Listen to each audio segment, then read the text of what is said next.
But at any rate, welcome Halifax Northampton County athletes. It's a great honor that I introduce your keynote speaker, Cedric Jones. And as you can see in your program, Cedric grew up in the Roanoke Valley area. Many of his formative years were spent in Weldon, North Carolina, Chestnut Street, First Street, all that home at various times. Went to Ralph J. Blanche and Weldon Elementary School. And participated in the Roanoke Valley baseball program. Started his love for sports there. He went on to Weldon High School, where he was a standout in 4 sports: football, basketball, baseball, track. And not only was he a standout on the field, he was also a scholar and a leader. He was elected to the National Honor Society, which is one of the most prestigious honors that a high school student can be granted. And he also was elected to many offices within student council, the last of which was president of the student council. After high school, he accepted a scholarship to Duke University, where he played football and ran track. And as he finished his career there, he finished with 21 touchdowns, which was at the time, the ACC record for most touchdown receptions in a career.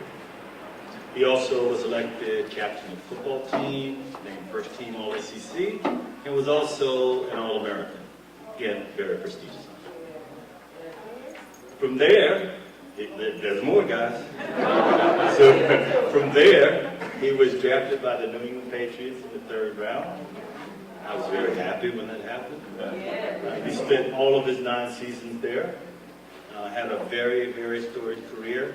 His best year, he had, I think, 48 catches for roughly 700 yards, 6 touchdowns. Also participated in the Super Bowl. Not many players can say they made it to the NFL. Even fewer can say they participated in the Super Bowl. Right? And so, sports doesn't last forever. So after his football career, he transitioned to the business side of the NFL. And he spent roughly 15 years working for the NFL. A couple of positions he held there. He was senior director of, on-field operations. He was also senior director of youth programs, which I know is one of the jobs he enjoyed the most, molding talent. And there are current and former NFL players, lots of them in that program. More recently, he's worked as the athletic director at the prestigious New York Athletic Club.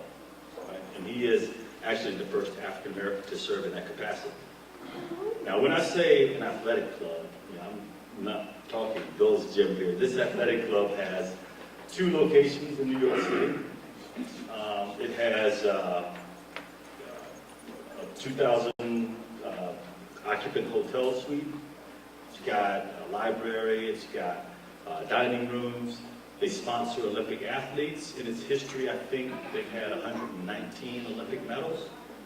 And in the past Olympics in Rio, athletes that were sponsored by the New York Athletic Club came home with 20 gold medals, 1 silver medal, and 2 bronze medals. So he oversees a great program there, and they're doing lots of things. So as you guys can see, as an athlete, as a leader in the community, as a scholar, she's accomplished many things. But I know him as Big Brother. And I know him as the inspiration for me to become something much better than I otherwise would have been. Right? And so without further ado, I want to introduce to you my older brother, Cedric Jones.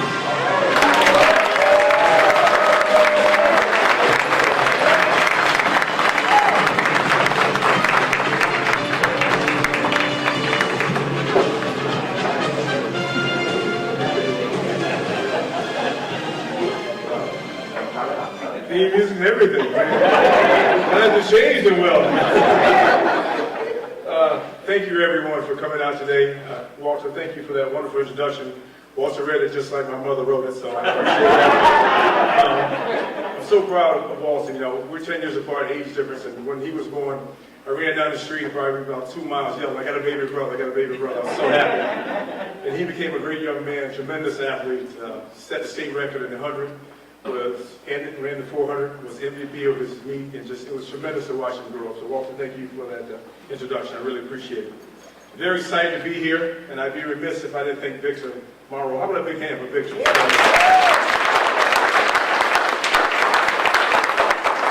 Unbelievable. You know, when Victor started posting these things on Facebook, I'm like, who wants to hear about all these old athletes? You know, the more I read, like, oh, I remember that guy, I remember that guy, I remember that lady. And it's great, the memories that we share and the games we played. And we were all adversaries back then, but you see now, we're all friends. So it's fantastic. It's fantastic.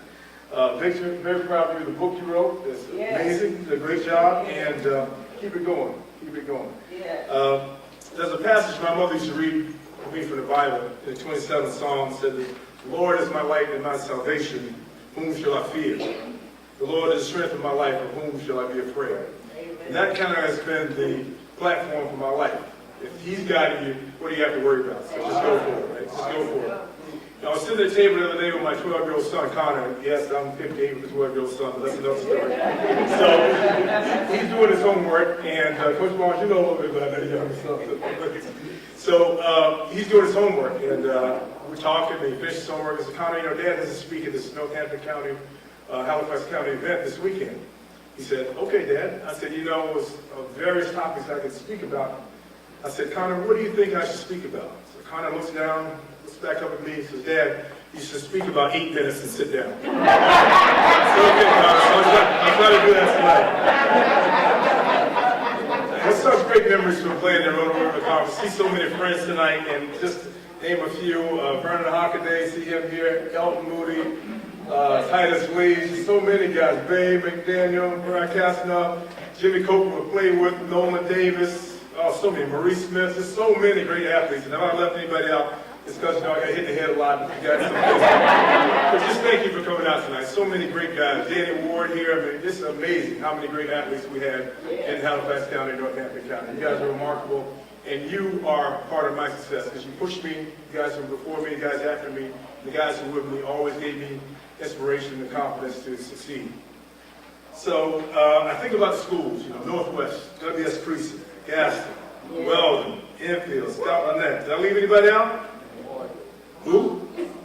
Eastman. There you go, Eastman. There you go. Sarah Simmons and Albert Simmons. There we go. Yeah. And the great players. It's unbelievable. And then the coaches, you know. Coach Cooper, I heard Sweet Georgia Brown. I see him getting chills right now. Yeah, Sweet Georgia Brown down in the Cougar Den, man. When you were down there, you know, down in Black Bottom of football. You were here for something, right? You were here for something. Coach Barnes, my coach, thanks for coming out. He comes every time I speak. I don't have to pay him to when he comes. So I appreciate the coach for coming. Actually, I thought I was going to speak. I can know the great coaches, Coach Slash, you know, Coach Gracie, Coach Barham, Coach Selby there. And Selby, he whispered in my ear every time he came down there, you know, Jesse Joe's better than you. You knew that was pumping me up. Such great times, unbelievable. So in 1978, I was being recruited and started to think about where I would go to school and what would I do and what the world held for me. One other person I have to say, Timmy Crowder back there. Timmy sitting back there, my man. Timmy played beside me my sophomore year. I was on the varsity freshman year, but played a little bit. And then sophomore year, I started slot back, and Timmy was the offensive tackle.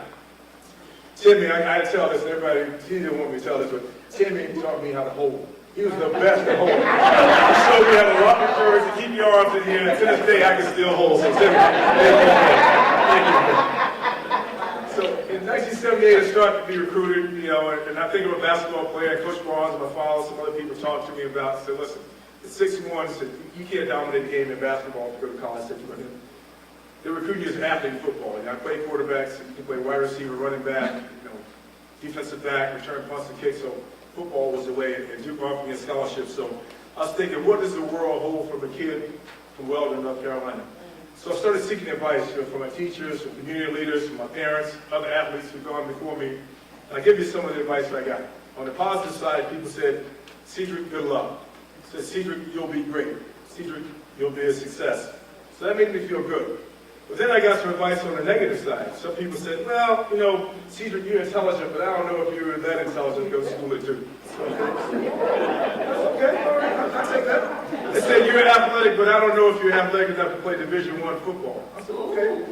And then, believe it or not, one teacher said, you know, Mr. Jones, I'll probably see you back here before the grass turns brown. I said, oh, that's okay, you know, it's good, that's awesome. But you know what? That last one stoked a fire in me. It stoked a big fire in me. And when I graduated from Duke, I knocked on that teacher's door, showed him my diploma, I said, the grass is still green in my yard.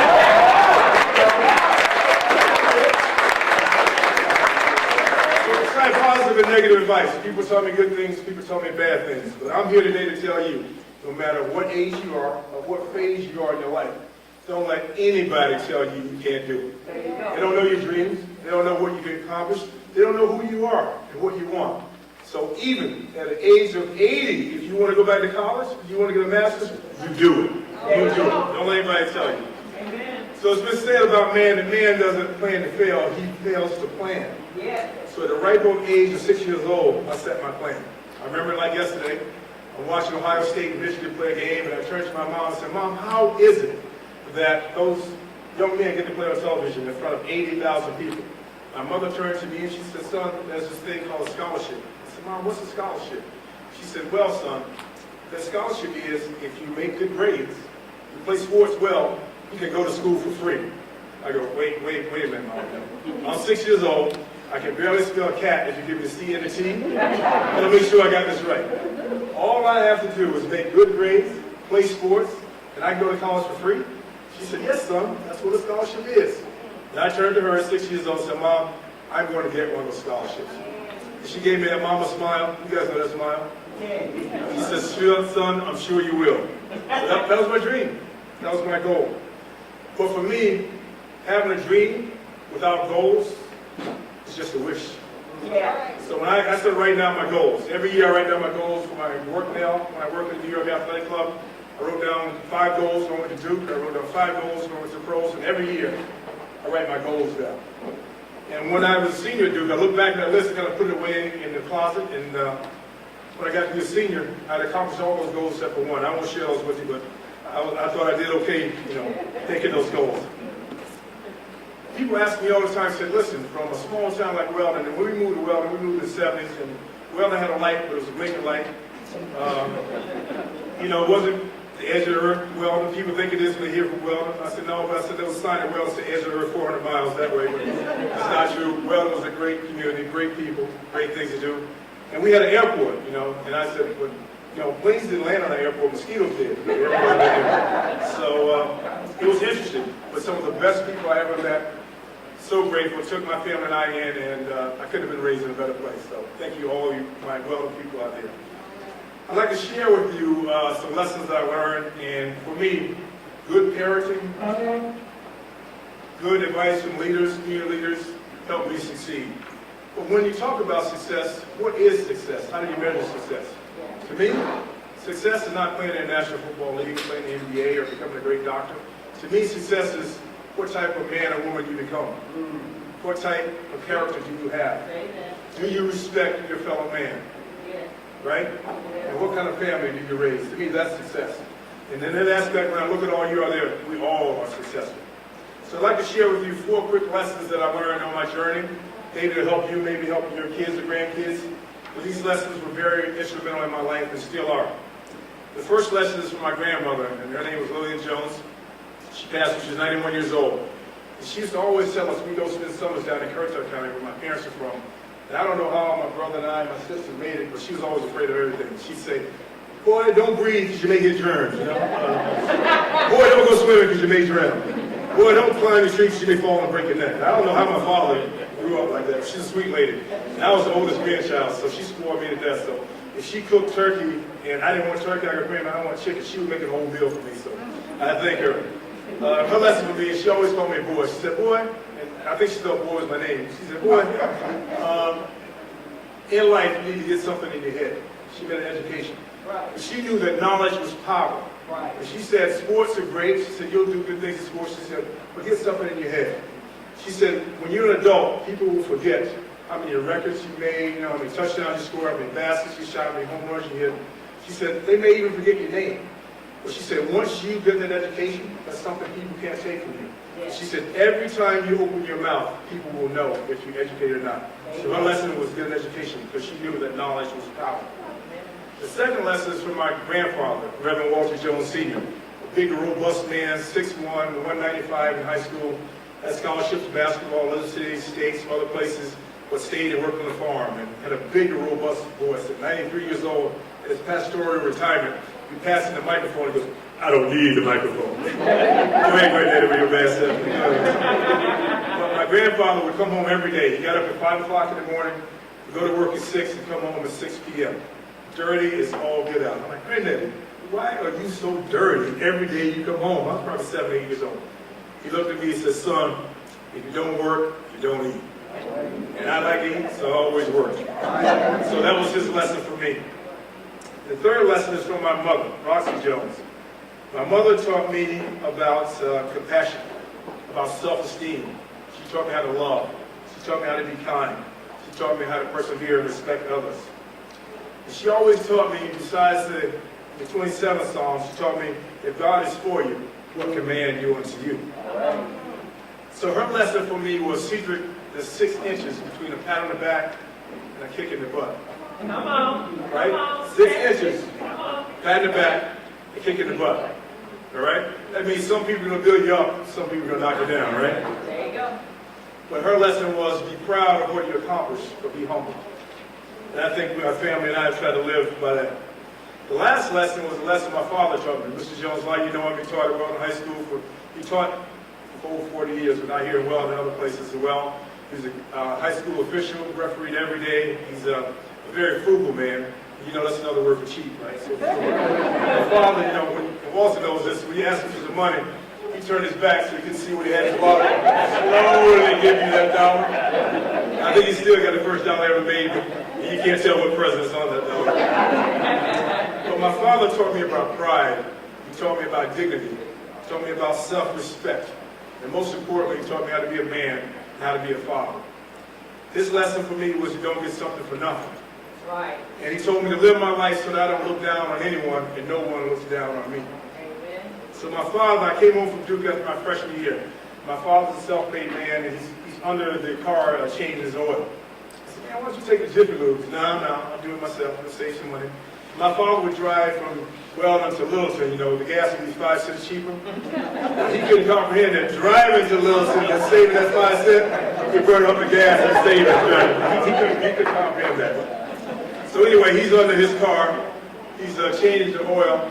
And I said, "Dad, you know, I went to Duke and there's so many affluent people. I've never seen people with so much money. You know, you got 18-year-olds driving BMWs and you know, driving Mercedes and Porsches and, you know, going to spring break in south of France." They asked me where I was going for spring break. I said, "Well, I tried to save about $10 so I can get that bus back to Weldon." But, you know, that's what these kids were about. They had $500,000 of wine in their wine cellars in Lebanon Park Avenue. They had worked on Wall Street. They had trust funds. So I came home and asked my dad, I said, "Dad, you know, at Duke, a lot of these kids have a trust fund." He said, I said, "You know, a trust fund is when your father, grandfather, uncle, aunt leave you some money, you know, so when they pass on, you got a little stash for yourself when you start life." I said, I said, "The dude's not getting it." I said, "Dad," I said, "where is my trust fund?" My dad slowly slid from under the car, got up, brushed off his jeans, little shirt, a little oil stain on the side, brushed it up. He stood up, looked me in the eye, and said, "Son, trust that the funds you earn will be your own." That was his lesson for me. You know, I've been very fortunate. I got a chance to travel the world. Also, was talking about Olympics. I got to go to the London Olympics, the Beijing Olympics, the Rio Olympics with our athletes, and been so fortunate. I feel like I've led a charmed life, and sports has taken me all over the world, New Zealand and Japan, and places I thought I would never see as a kid. But another lesson, the last lesson to share with you, I found out that manners still matter. Yes. Thank you. Please. You're welcome. May I help you? Excuse me. We need more of that. It's our job to do that. Yes. Tell you a little bit about once I got to Duke, and you see a finished product now, but Walter says All-American set records, and recently I was voted one of the 50th greatest players in Duke history, and I'm thankful for all of that, but it didn't start out that way. I was a running back when I first got there, and I weighed about 160 pounds, and I was tough on the ends of the sweep, and I was flying by people, tough off tackle, but when they ran me up in the middle, woo, I was a human punching bag. So they moved me to wide receiver. Coach McGee was out in trophy winners, my coach moved me wide receiver. I worked my way up the depth chart. There were 12 guys ahead of me, worked my way up the depth chart. I didn't dress the first game, just Georgia Tech. Walter may remember this. The coach asked the guys to run the little film, you know, from the bottom where they're watching the quarterback's view, the little pictures, running up to the press box and running back down. Now, my other freshman teammates who didn't dress, they said, no, man, I'm not doing that. I came here to play football. I didn't come here to run film, up and down. But I said I would do it, so I did it. And the next week, my name was on their list to dress. And those other guys still weren't dressed. So, okay, be a team player, right? Whatever you can do to help the team, let's help the team. Right. So the next week, I move up the depth chart. I'm like number 2 in the depth chart. We go to play Michigan. So we fly to Michigan. For me, the second time I've been on the airplane, and we go to Michigan, and we get to that stadium, and I'm looking at it, like, wow, look at this stadium. 105,000 people. More people than Halifax County. I was like, wow, this is something, a big house. So we go into the locker room, the coach tells me right before the game, he says, listen, we're going to get you in the game today. I go, what? He said, we're going to put you in the game. He said, we're going to throw some balls to you. I go, what? He said, we're going to get you in the game. I said, okay. So we go play Michigan. You know, it's the first series, first down, and Michigan's tough. We flew up to Michigan. Michigan beat us 52-0. We flew up on Piedmont Airlines and flew back on Red Cross. Everybody played for Michigan, everybody scored. So it's that type of game. So coach put me in. First down, we get 0 yards. Second down, we get like -2. So it's like 3rd and 12. They put me in, and I said, okay, coach puts me on. I know they're not going to throw the ball. It'll be 3rd and 12, big series. They call a pass play to me. I'm like, uh-oh. So I run my route, and as I'm running my route, I'm looking. There's Arnold Huckabee, there's Rick Leach, there's Russell Davis, All-American. Look at these 105,000 people. I cut in. I'm like, wow, this is a great place. The ball comes to me. What do? I duck. Is that for me? Woo, my coach was heated. He brought me over the sideline and said some choice words and sat me down. And I played in the 3rd and 4th quarter, but that was how it started. Next game, we played Navy. Navy has the number 5 defense in the country. They had a great Phil McConkey, a wide receiver, played for the New York Giants, got a touchdown in the Super Bowl. We play those guys. Same scenario. 3rd play of the game, coach puts me in. Called us same play. I'm running my in route. I'm running my route going, man, this is great. Look at all the midshipmen in their white uniform, got their hats on. Look at the rear admiral over there. Look at those guys saluting. Look at the flag. Ball comes to me. What do? You guessed it. I duck. Was that for me? My coach goes berserk. He goes crazy. So doing practice next week, Stanley Driscoll, who I stayed with my official visit, Stanley from Atlanta, you know. He's real cool from Atlanta, you know. Talking like this, you know, look cool, quarterback 5'9". He said, see, man, he said, do your thing. You make all those one-hand catches in practice, you jump on guys out for this run, jump. He goes, you get in the game, just do your thing. I'm going to put you in the big time. That's all right, you put me in the big time. So next game we play Clemson. Clemson's national ranked, we lose down there. So it's in the 3rd quarter, 3rd down, I'm in the game, we're on the 5-yard line. So he calls a slant play, you know, you run up 3 steps, slant in and catch the ball. But we had always practiced this play against zone defense. They're in man-to-man. Guys press, he's in my chest, All-American DB, up on me like this. Coach is signaling for a timeout. Stanley's so cool. He waited, coach out, Coach, we don't need no timeout, we're doing our thing. I'm going to get the ball, we're going to do our thing. So he looks at me and winks. And I do what I did on the playground. I never run against man-to-man. I fake, you know, what you do on the playground. You fake a guy one way, then go the other way. He hit me with a pass, I caught a touchdown, and that's how it started right there. So Stanley Driscoll put me in the big time.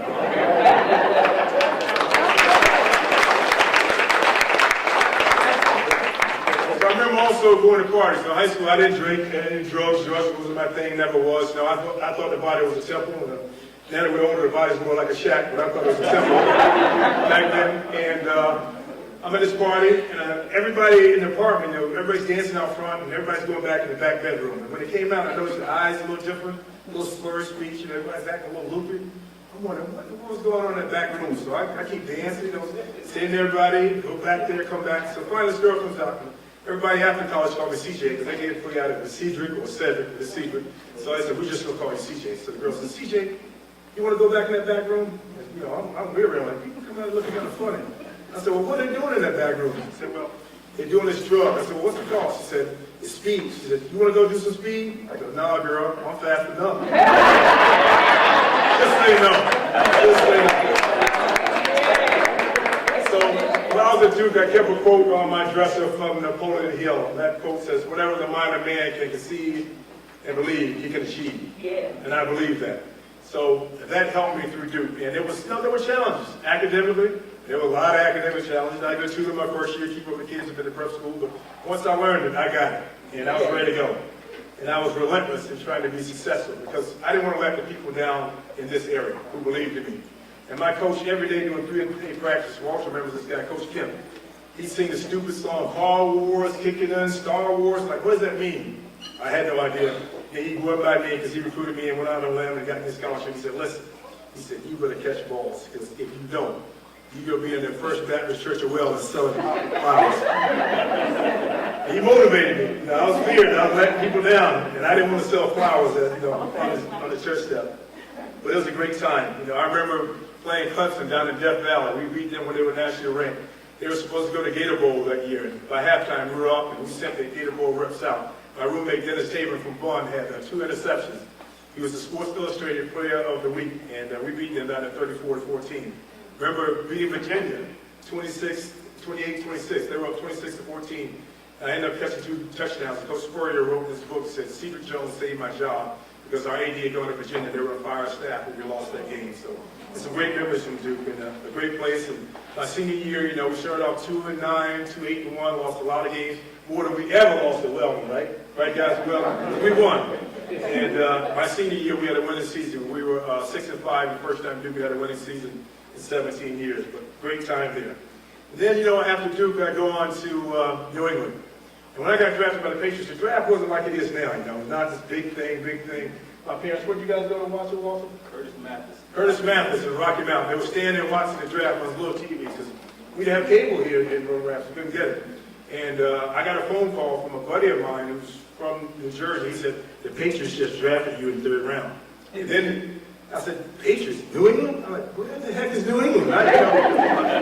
We've been in New York for a little while. He lived there for a little while. And I lived in Mount Vernon, but I didn't know where New England was. Okay, New England. And the coach calls me and said, yeah, we drafted you to play on the other side of Stanley Morgan. I said, okay. I said, well, Coach, where's New England? He said, well, our people contacted us, send you your flight information, and you come up. So started there in New England, and my first year we had a strike. I never played in cold weather, right? So we played here, even the state playoffs, it was 50, 60 degrees. I'm playing and practicing in 10-degree weather, -5-degree weather. I am freezing. It is so cold out there. One day in practice, my hands are blue. I am crying, and Sam Bam Cunningham turns to me and goes, oh boy, this ain't half as cold as it's gonna get. I'm like, I don't know if I want to stay in doing it. So we had a strike. We only played 9 games that year, but you learn. I got acclimated to the weather. We played a little better, and then after the second year, I got a chance to start. I played with some great players up there. John Hall Canna played at Alabama in the Hall of Fame. Andre Tippett from Newark, New Jersey, 5th-degree black belt. This guy was one of the toughest dudes I've ever seen. I'll give you one play that Tippett made. Tippett was a right-handed player. We played the Rams, and Jackie Slater cut blocks Tippett. He's on the ground. Eric Dickerson is running the sweep. Hall of Famer, 6'2", 200 pounds, one of the most beautiful guys you see run. Runs like a stallion. He's running around the corner. Tippett is on the ground, reaches up with his left hand, his right hand, and pulls Dickerson down with one hand. That's when I knew I was in the big time. But when I played at Michigan, I was very nervous at New England. I tell you about my first game we played at the World's Fair. We played the Pittsburgh Steelers. I think you and Dad came to that game. And I look across the field, I see Lynn Swan, there's John Stallworth, Terry Bradshaw, all these, Mike Webster, just Mel Blount, all these guys. These guys I saw on television, and they are here, and I'm here. I'm so nervous, I put my jersey on back. So I got a big 83 Jones up here, and a little 83 in the back. Stanley Morgan hits me on the side and goes, hey, he says, you're a pro. If you weren't here, we wouldn't have drafted you. He says, stop idolizing those guys because they're going to be idolizing you. I said, okay. But I did catch the first ball that threw, but not like you, but I did catch. But I had a great career in New England, and I just, I got a chance to live a dream. To play pro ball and reach my goals was a lot of fun. But, that wasn't what identified me or defined me. To me, the greatest accomplishment I have is being a father of the 4 boys, and I love that. But this little one, the one that's 12, he's taking it to me, I'm telling you. So today, I'd like to challenge you as Halifax County, Northampton County athletes. I'd like to challenge you to find your purpose, because I think we all have a greater purpose than we know what we have now. We all have something still to give. I don't care what age you are, where you are. We have something to give. I know it's a tough job being a leader. It's a thankless job being a leader. But everyone in this room is a leader. And I know sometimes you may deal with knuckleheads. And I'm not talking about kids and your neighbors, anybody like that. I'm talking about the federal government, knuckleheads. But keep doing what you're doing. Get involved. Believe in ourselves and believe in our young people, because they need our help. Think about it. We need to bring those old grandmas back, those old teachers, had the stocking roll up, around their legs, baby. It's grown folks' business, right? We talk when they talk. We need that. Our kids need that. We are enabling them today, right? We're allowing them to do things they shouldn't be doing. We're easy on them. Let's bring it back, right? Let's bring it back. I challenge you to do that. If you don't become politically active, if you don't vote, then we can't criticize who's president, right? We got to do that. Get active in our community. If we want to make a change, let's go to the polls to vote. If we really want to make a change. Let's do that. Let's tell our young men. Let's tell them biologically anybody can be a father, right? Biologically anybody can. But it takes a real man to stay at home and be a dad. Let's tell our young men to do that. Let's tell our young women. Let's be women of character. Let's be women of knowledge. And let's be women that walk around like our mothers and grandmothers did. They were ladies. Let's help them do that. Tell them that people will tell them they can't do it. They're not good enough. They told me, but we can help them. Our advice, our guidance, we can help young people. Everybody told me, as I said before, they told me I wasn't smart enough to go to Duke. Well, I graduated from Duke. President's Award winner. Top scholar athlete. They told me I couldn't do it, right? But I did. They told me I wasn't good enough to play college ball or pro ball, right? It did it. MVP, All ACC, All American. You got to be relentless. You got to want it. You got to find your passion. We got to help them. They told me that I couldn't be a sports executive. I worked 14 years at the National Football League office at the New York Athletic Club, the first African American in 151-year history of this club. They can do it. We can help them do it. I'm here to tell you too. I challenged you before. You still got some things to do. God has a plan for all of us. Let's do it. Let's make it happen. People can tell you all these things. You can't do it. There's one thing we all control. How hard we work at something. People are going to be better looking, smarter, taller, skinnier, whatever, more money. But nobody, and I mean nobody, can outwork you if you want to work. So challenge our young people to work. You got to do it.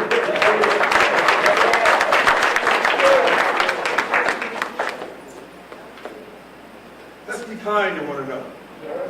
Let's respect one another. Let's honor and respect all religions.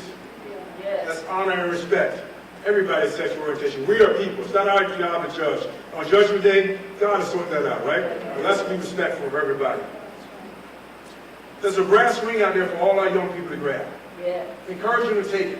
Grab hold to it. There's a big world out there. See it. If you want to come back and live in Halifax County, then do that. But go see that world. See what that world has to offer for you. Tell them to be stubborn. Be relentless. I want you to be stubborn and be leaders. I want you to be stubborn. This little story I want to tell you, and I'll close it after this. Little Joni. Little Joni was in the 3rd grade. She's very stubborn, What she believes in, she believes in. She's telling her little classmate, I was at Sunday school and heard this story about Jonah. Jonah was swallowed by a whale. It was a very powerful story. The teacher interrupts and says, little Jonah, we talked about this in science class. It's physically impossible for a whale to swallow a human. Jonah goes, oh no, teacher. I heard in Sunday school, Jonah was swallowed by a whale. The teacher goes, no, Jonah. Whales are a very large mammal, but very small throat passageway. Impossible for a man to be swallowed by a whale. Jonah goes, no, teacher, Said Jonah was swallowed by a whale. By this time, the teacher is thoroughly frustrated and incensed. She said, well, Joni, I told you that's not true, and that's it. And Joni looked at the teacher and said, okay, teacher, I'll make a deal with you. She said, if I die and go to heaven, she said, I'm going to ask Jonah if he was swallowed by a whale. By then the teacher goes, teacher's so mad. She looks at us and goes, well, Joni, what if Jonah did go to heaven? What if Jonah went to hell? Joni thought for a minute. She goes, well, teacher, you ask him now. So you be stubborn. You be stubborn in what we do. Encouraging our kids.